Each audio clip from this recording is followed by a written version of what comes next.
Sans respect pour moi. Sans respect. Et nous même sortir tête moi. Pas faire ça sortir dans roche. Sans sortir là.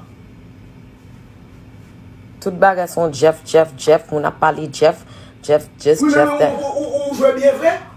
Ou dans le monde, on va monde quoi? Gros discussion faite moi même avant. But Jeff is not the problem. I'm not with Jeff. Me and Jeff are friends. Problème là c'est parce que pendant que problème avant, nos discussions avant, on monte New York à ici. Voilà en fait. Non, parce que ou t'as accusé, le mal non comme on dit t'avel, pas t'avel. C'est où t'as accusé. Ou t'es là l'aime d'après coin avec là? Ah, faut couper avec. Parce que faut sortir avec. Boucher pas venir là. T'es là. Wow. Vous faut respecter. Yo, qu'est-ce que tu? Qu'est-ce qui était là? Qu'est-ce qui était où ça? Non, mais qu'est-ce que tu vas ça? N'importe la faute qui réfléchit sur le respect pour moi. Sur le respect pour Chabba. Okay, but let me tell you something. If it's not Jeff, it's gonna be. Let me tell you something. If it's not Jeff, it's gonna be somebody else. Yeah, but if it's not Jeff, it's gonna be somebody else. But this, I know you. It's been 14 years. I don't respect you still. Like you didn't used to fuck on me. You act like you a saint.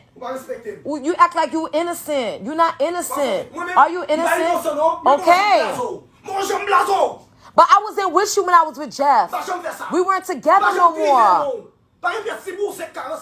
Yeah, but me and you weren't together. You was the one going around telling people you left me. Look how Saturday Mito see me. Mito said, oh, Chabba said he was done with you. Chabba said he was finished with you.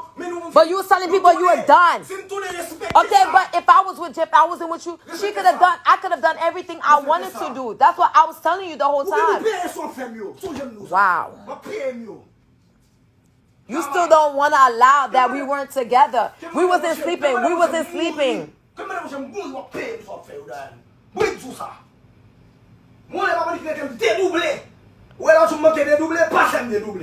For Jeff? So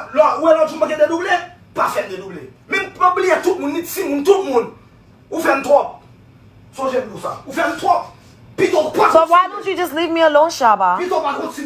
Why don't you just leave me alone if it's the problem? Who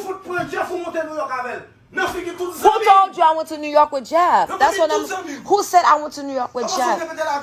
That's what you said. I'm repeating what you said. No, you said I went to the communion with him. I didn't go to the communion with Jeff. Jeff was already at the communion.